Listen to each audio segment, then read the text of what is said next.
Fascist নাই, এখন তো সুপার ফেসিস্ট চলতেছে। কাজে ওই এখন এটার নাম ফেসিস্ট তো দেওয়া যাবে না, এখন বলতে সুপার ফেসিস্ট। এখন তিনি যা বলেন তাইকে মানতে হবে, এর বাইরে তো যাওয়ার কোনো পথ না এখন, না হলে মব জাস্টিস আছে। এখন তো গুম খুন নাই, এখন আছে মব জাস্টিস। এখন মব জাস্টিস দিয়া বাড়িঘর হামলা করে, বা সবাই নেতা হয়ে গেছেন এখন, সবাই মব জাস্টিসের প্রবক্তা। সেই প্রধানমন্ত্রী যখন রাষ্ট্রপতি নিয়োগ দেন, নিয়োগ দেওয়ার পরে এখানে যদি অনাস্থা ভোট আসে, তাহলে বোঝা যাবে যে তার প্রতি সংসদে আস্থা নাই। কিন্তু তিনি যদি কার্যক্রম চালিয়ে যান এবং পার্লামেন্টারি পার্টির মিটিং এ যদি দেখা যায় যে এখানে ওনার সঙ্গে 151 সদস্য আছে, তাহলে ধরে নেওয়া হচ্ছে যে উনি সংখ্যাগরিষ্ঠ নেতা, একজন আরেক একজনের জন্য দায়ী নয়, একজন আরেক এলাকা রিপ্রেজেন্ট করতে পারেন না। যিনি বরগুনা থেকে নির্বাচিত হবেন, তিনি বরগুনাবাসীর প্রতিনিধিত্ব করবেন, তিনি আমার কিশোরগঞ্জে প্রতিনিধিত্ব করবেন না, এবং তার দায়ও পড়ে নাই। আবার কিশোরগঞ্জ থেকে যিনি নির্বাচিত হবেন, তারও দায় পড়েন নাই বগুড়ার কাউকে প্রতিনিধিত্ব করার, তার করার কোনো স্কোপও নাই, সুযোগও নাই। সে তার এলাকারই ওই এলাকায় প্রতিনিধিত্ব করবে। এটাকে আমরা যেটা বুঝি, আমার মামুন ভাই আরো আইন বিশারদ বুঝতে পারবেন, সংসদীয় পদ্ধতিতে এটাই মূল কথা, যে সারা বাংলাদেশ থেকে বিভিন্ন অঞ্চল থেকে প্রতিনিধি নিয়ে এসে একটি কেন্দ্রীয় সংসদ তৈরি হবে। সেই সংসদে প্রতিটি এলাকার মানুষকে রিপ্রেজেন্ট করবে। ওই এলাকার থেকে যিনি আনুপাতিক হারে বেশি ভোট পেয়ে আসছেন, তিনি ওই এলাকার প্রতিনিধি। সংসদ সদস্যরা সংসদে জাতির কাছে দায়বদ্ধ নন, এটা আমার সংবিধানে পরিষ্কার লেখা আছে। তারা স্ব এলাকার কাছে দায়বদ্ধ, তাই তারা এলাকার প্রতিনিধিত্ব করে, এবং সকল এলাকার প্রতিনিধিত্ব করে যারা অধিক সংখ্যক, তারা লিডার অব দি হাউস নির্বাচিত করে। এবং লিডার অব দ্য হাউস প্রধানমন্ত্রী হতে পারেন, নাও হতে পারেন, এটাও কোনো ম্যান্ডেট নাই, এটাও কোথাও লেখা নাই যে লিডার অব দ্য হাউস হলে প্রধানমন্ত্রী হবেন। তো লিডার অব দ্য হাউস মনোনীত হইতে হয়, আর প্রধানমন্ত্রীকে মনোনীত করেন রাষ্ট্রপতি। এটা সংসদেরও দায়িত্ব না, সংসদও প্রধানমন্ত্রী নিয়োগ দেয় না, এমপিরা প্রধানমন্ত্রী নিয়োগ দেয় না। প্রধানমন্ত্রী সংসদ নিয়োগ দেয় ওই সংসদ নেতাকে, এবং বিরোধী দলের নেতারা নির্বাচিত করে বিরোধী দলের নেতাকে। এখানে সংসদ নেতা, আমি আবারও বলছি, রিপিট করছি, সরি ফর দিস, যে সংসদ নেতা প্রধানমন্ত্রী হইতে হবেন এরকম কোনো আইন বা সাংবিধানিক কোনো বিধান নাই। রাষ্ট্রপতি যাকে মনে হবে সংখ্যাগরিষ্ঠ সংসদ সদস্যদের নেতা বলে বা কাছে সংখ্যাগরিষ্ঠ, তাকেই উনি নিয়োজিত করতে পারেন প্রধানমন্ত্রী হিসেবে। এবং তাকে 6 মাস সময় দেওয়া হয়, যে 6 মাসের মধ্যে সে প্রমাণ করবেন যে সংসদের আস্থা ওনার প্রতি আছে। এটাই হলো সাংবিধানিক নিয়ম। এখন সেই প্রধানমন্ত্রী যখন রাষ্ট্রপতি নিয়োগ দেন, নিয়োগ দেওয়ার পরে এখানে যদি অনাস্থা ভোট আসে, তাহলে বোঝা যাবে যে তার প্রতি সংসদে আস্থা নাই।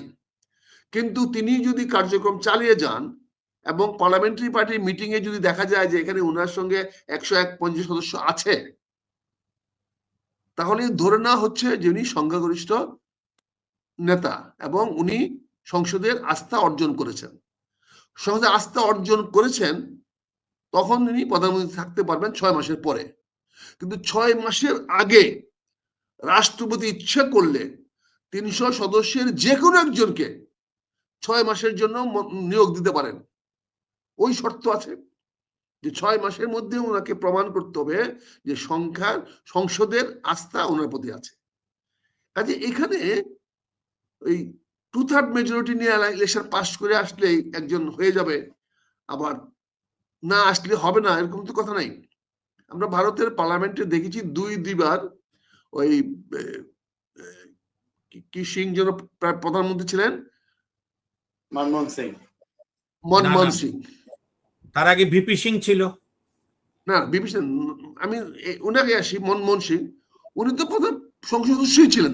মনমোহন সিং মানে দুইবারই ছিলেন, মনমোহন সিং দুইবার ছিলেন প্রধানমন্ত্রী কংগ্রেসের অধীনে। তখন তো প্রথমবার যখন হয়েছে তখন তো তিনি সংসদ সদস্যই ছিলেন না। যেহেতু ওই বিজেপি কংগ্রেস নেত্রী সোনিয়া গান্ধীর ভেটো দিল যে সে বিদেশি নাগরিক, তাকে প্রধানমন্ত্রী হইতে দিবে না। এবং সেখানে সুস্মিতা যখন আত্মহত্যা করার হুমকি দিল যে সে যদি ভারতের প্রধানমন্ত্রী হয় তাহলে আমি সংসদে নিজের গায়ে আগুন, ওরা খুব এটাকে খুব বড় ইম্পর্টেন্ট মনে করে, নিজের গায়ে আগুন দিয়ে আত্মাহুতি দিব। তখন সোনিয়া গান্ধী পিছায় গেলেন এবং তিনি মনমোহন সিংকে মনোনয়ন দিলেন প্রধানমন্ত্রী হওয়ার জন্য। এবং প্রধানমন্ত্রী হওয়ার পরে তাকে পাশ করা নিয়ে আসলো পরবর্তীতে, এবং পরে 2 টার্ম উনি চালাইলেন। সে কিন্তু রাজীব গান্ধী পুত্র কি বলে রাহুল গান্ধীও প্রধানমন্ত্রী হন নাই, সোনিয়া গান্ধী তো প্রধানমন্ত্রী হলেনই না, কারণ বাধার মুখে হতে পারলেন না। তার মানে প্রধানমন্ত্রীটা পার্লামেন্টে বানায় না, প্রধানমন্ত্রীকে বানায় রাষ্ট্রপতি। কাজে রাষ্ট্রপতি কাকে প্রধানমন্ত্রী বানাবেন সেটার সঙ্গে তো সংবিধানের সংসদে কিছু আসে না। আমরা যেটা করেছি, আমরা আগে দেখেছি, আমি একটু এক সময় নিচ্ছি যে আমরা আগে দেখেছি সংসদে হর্স ট্রেডিং হতো, এটাকে বলতে হর্স ট্রেডিং শব্দ আছে সংসদে হয়, যেটা এমপি সাহেব দেখে এই পক্ষে আজকে ওই পক্ষে নিয়ে ভাগায় দিয়ে সংসদের ভারসাম্য নষ্ট করে দিয়ে সরকার পতন করায় দিত। 1991 সনে যখন আমরা এরশাদ পতনের পরে সংসদে আসলাম, তখন রাষ্ট্রপতি শাসন থেকে প্রধানমন্ত্রী শাসনে আসতে হবে এটির আলোচনা চলছিল।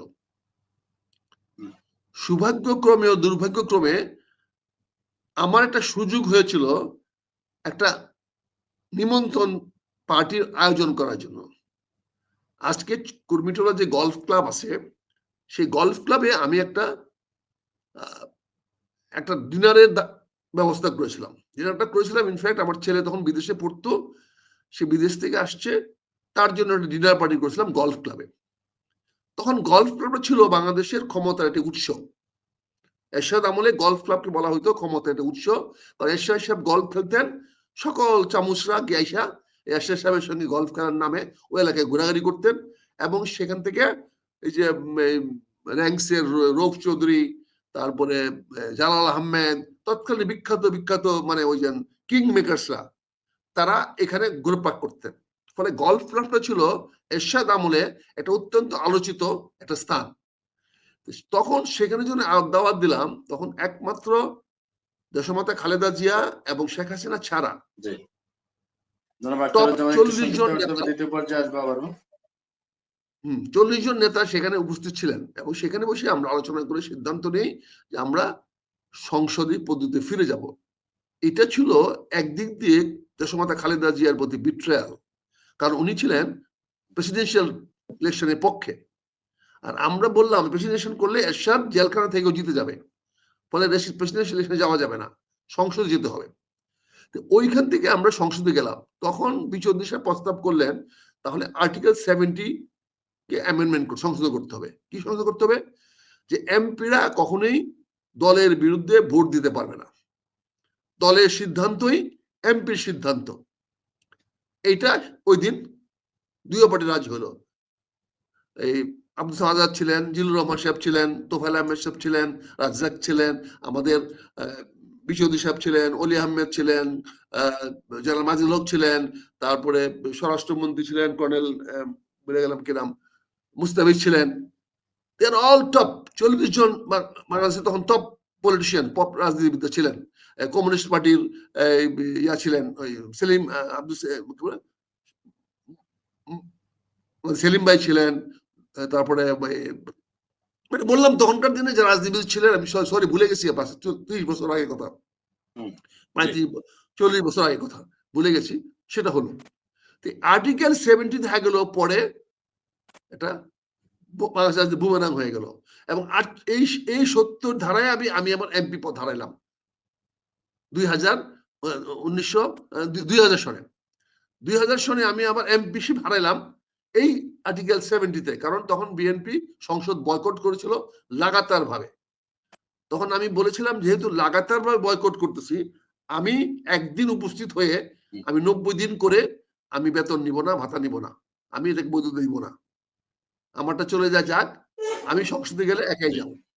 সংসদে গিয়েছিলাম।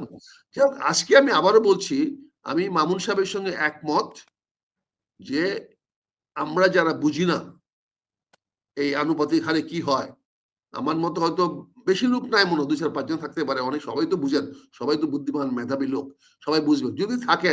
তো উনিও প্রস্তাবটা আমি সমর্থন করলাম, যদি সম্ভব হয় এই 200 জন লোককে বুঝায় যদি আনেন, আর যদি আর বোঝানোর প্রয়োজন না পড়ে, আমার মনে হয় প্রয়োজন পড়বে না, কারণ এখন তো এলান করলে হয়ে যাবে, হুকুম করলে হয়ে যাবে, কারণ এখন তো আর এই ফেসিস্ট নাই, এখন তো সুপার ফেসিস্ট চলতেছে। কাজে ওই এখন এটার নাম ফেসিস্ট তো দেওয়া যাবে না, এখন বলতো সুপার ফেসিস্ট। এখন তিনি যা বলেন তাইকে মানতে হবে, এর বাইরে তো যাওয়ার কোনো পথ না এখন, না হলে মব জাস্টিস আছে। এখন তো গুম খুন নাই, এখন আছে মব জাস্টিস। এখন মব জাস্টিস দিয়ে বাড়িঘর হামলা করে, বা সবাই নেতা হয়ে গেছেন, এখন সবাই মব জাস্টিসের প্রবক্তা।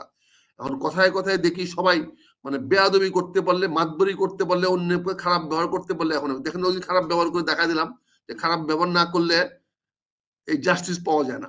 বাংলাদেশে এমন অবস্থা হয়েছে, মামুন ভাই দেখছেন তো, যে আপনার জাস্টিস পাইতে হলে আপনার মতামতকে মানে প্রতিষ্ঠা করতে হলে আপনার খারাপ ব্যবহার করতে হয়। ওই দিন তো আপনার দেখলেনই আমরা ওইদিন কি করলাম। কাজে যদি আপনারা আমাদেরকে বুঝান, 2-4 জন যারা বুঝি না বুঝান, আমাদের কোনো চয়েস নাই, আমাদের কোনো চয়েস নাই, যা বলবেন তাই মেনে নেব। ঠিক আছে, সরি আমি একটু সময় বেশি নিলাম, ধন্যবাদ।